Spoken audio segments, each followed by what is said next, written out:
Channel TG LAWCET 2024కి సంబంధించి counselling dates అయితే విడుదల చేయడం అయితే జరిగిందన్నమాట. ఏ తేదీలో కౌన్సిలింగ్ ఉంటుంది అనేది వీడియో క్లారిటీగా ఎక్స్ప్లెయిన్ చేస్తాను. దానికంటే ముందుగా మన ఛానల్ ఫస్ట్ టైం అయితే చూస్తున్నారు, సబ్స్క్రైబ్ చేసుకోండి, పక్కన గంట సింబల్ గట్టిగా నొక్కండి.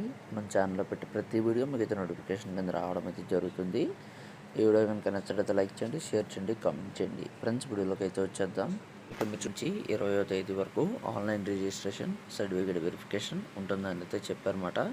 22, 23వ తేదీలో వెబ్ ఆప్షన్స్ అయితే నమోదు చేసుకోవచ్చు అని చెప్పడం అయితే జరిగింది. 27న సీట్ అలాట్మెంట్ ఆర్డర్ అయితే రిలీజ్ చేస్తామని అయితే చెప్పారన్నమాట. 28వ తారీఖు నుంచి 30వ తారీఖు వరకు ఎవరికైతే సీట్ వచ్చిందో ఆయా కళాశాల అంటే సెల్ఫ్ రిపోర్టింగ్ చేసి కాలేజ్ రిపోర్టింగ్ అయితే చేయాల్సి ఉంటుందని అయితే చెప్పడం అయితే జరిగిందన్నమాట. సో ఇది ఫ్రెండ్స్, టీఎస్ లాసెట్ 2024కి సంబంధించి కౌన్సిలింగ్ షెడ్యూల్ అనేది.